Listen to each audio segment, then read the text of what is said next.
Hello legal दुनिया में आप सभी का स्वागत है। तो आज के इस वीडियो में हम बात करेंगे AIB 20 के रिगार्डिंग कि कैसे AIB 20 की सिंपलेस्ट और ईजीएस्ट प्रिपरेशन स्ट्रेटजी क्या है जिससे कि आप श्योर है कि एग्ज़ाम क्वालिफाई कर लोगे। तो चलिए शुरू करते हैं इस वीडियो को।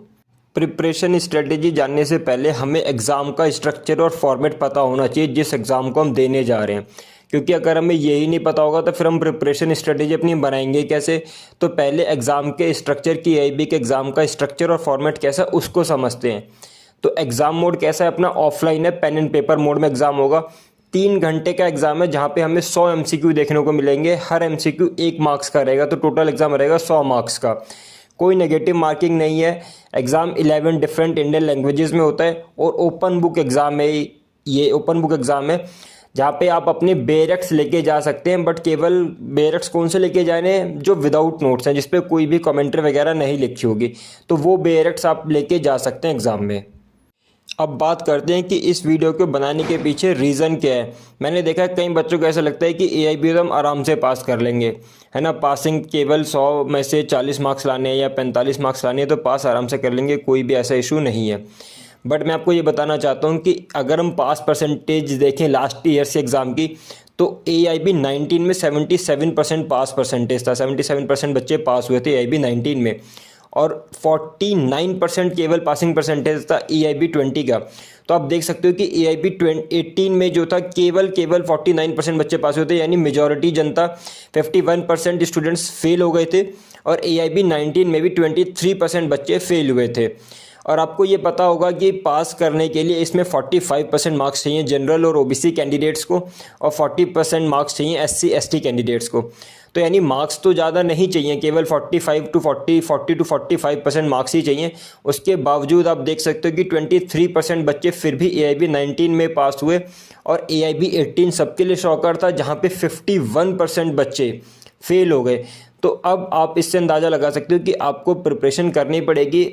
और मैं आपको ये भी बता दूं कि AIB का जो एग्ज़ाम का पैटर्न है वो भी चेंज हो रहा है, तो इसलिए आपको एक प्रिपरेशन करनी है, और प्रिपरेशन कैसे करनी है वो इस वीडियो में आपको बताऊंगा आगे। अब बात करते हैं कि AIB 20 के लिए हमारी प्रिपरेशन स्ट्रेटजी क्या रहनी चाहिए। तो मैं आपको 2 पॉइंट प्रिपरेशन स्ट्रेटजी दूंगा, ये आपके एग्ज़ाम के लिए इनफ और श्योर शॉट है कि आपका एग्ज़ाम क्वालिफाई हो जाएगा। तो पहला पॉइंट क्या है मेरी स्ट्रेटजी के अकॉर्डिंग, कि आप जो है 2 से 3 पास्ट ईयर AIB के क्वेश्चन पेपर को सॉल्व करो, यानी AIB 19 का, AIB 18 और AIB 17 के पेपर्स को डाउनलोड करो और उसको एग्ज़ाम इन्वायरमेंट में सॉल्व करो। एग्ज़ाम इन्वायरमेंट में कैसे कि आप पूरा 3 घंटे पेन पेपर अपना लेके बैठो, क्वेश्चन पेपर को डाउनलोड करो, पूरा सॉल्व करो, और ऑफिशियल आंसर की जो BCI ने प्रोवाइड किए उससे मैच करो अपने आंसर्स को, ठीक है, बिना किसी हेल्प के, बिना किसी मोबाइल फ़ोन के और बिना किसी गूगल की हेल्प लिए आपको सॉल्व करना है। और आपको अपने मार्क्स खुद कैलकुलेट करने हैं ऑफिशियल आंसर की से मैच करके कि आपके कितने मार्क्स बन रहे हैं। अगर आपके 60 to 65% मार्क्स हर पेपर में आ रहे हैं तो फिर आपको, यानी आपकी तैयारी अच्छी है, आपको प्रिपरेशन करने की इतनी ज़रूरत नहीं है। फिर भी जाते जाते थोड़ा बहुत देख लेना इंपॉर्टेंट कुछ टॉपिक्स को, वो मैं बताऊँगा वो।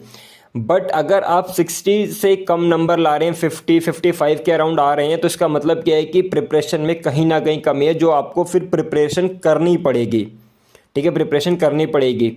तो ये आपको इससे ये पता चल जाएगा कि आपको प्रिपरेशन की नीड है या नहीं है, और है तो फिर किस टॉपिक पे ज़्यादा फोकस करना है वो हम बात करेंगे। और सेकंड पॉइंट क्या है कि आपको लीगली अपडेट करना है अपने आप को। जो भी सुप्रीम कोर्ट और हाई कोर्ट के जो रिसेंट और लैंडमार्क कोर्ट रूलिंग्स हैं उनसे आपको अवेयर होना है। आपको पता होना चाहिए कि क्या रिसेंट लीगली अपडेट्स हुए हैं, कौन से रूलिंग सुप्रीम कोर्ट और हाई कोर्ट ने इंपॉर्टेंट रूलिंग दिए, उनसे आपको पता होना चाहिए, उनको पता होना चाहिए। क्योंकि मैंने देखा है कि BCI के एग्ज़ाम में कई बार डायरेक्ट कोर्ट रूलिंग से क्वेश्चन आए हैं, तो वो आप जब ही कर पाओगे जब आप लीगली अपडेट रहोगे। तो उसके लिए इस चैनल पे आपको अभी मैं कुछ वीडियोज़ आने वाले टाइम पे पोस्ट करूँगा जहाँ पे मैं लेटेस्ट सुप्रीम कोर्ट और हाई कोर्ट के रूलिंग के बारे में बात करेंगे, तो वो एरिया आपका वहाँ से कवर्ड हो जाएगा। और आप बाकी भी जो लॉज चैनल हैं, लाइव लॉ वगैरह, वहाँ से भी देख सकते हो, जो भी अब मतलब कोर्ट रूलिंग है, तो वहाँ से भी आप अपने आप को अपडेट कर सकते हो। देखो, आप सबने AIB 20 का सिलेबस देखा होगा। AIB 20 का सिलेबस सेम है जो AIB 19 का सिलेबस था, वो पूरा 19 पॉइंट का सिलेबस है। तो आपको सभी पे फोकस नहीं करना है। यहाँ पे मैं 10 सब्जेक्ट बता रहा हूँ जिस पे आपको ज़्यादा फोकस करना है। ये जो 10 पॉइंट्स हैं 10 सब्जेक्ट्स ये आपका 75% सिलेबस को कवर्ड कर देंगे। इसमें पहला है कॉन्स्टिट्यूशन, जहाँ से 10 मार्क्स के क्वेश्चन आएंगे। Second IPC, Indian penal code और बीएनएस, जो न्यू वाले तीनों जो एक्ट आए हैं वो इंक्लूडेड हैं इसमें 8 मार्क्स हैं। थर्ड है सीआरपीसी एंड बीएनएसएस, यहाँ से फिर से 10 मार्क्स के क्वेश्चन आएंगे। Fourth CPC, civil procedure code, यहाँ से भी 10 मार्क्स के क्वेश्चन आएंगे।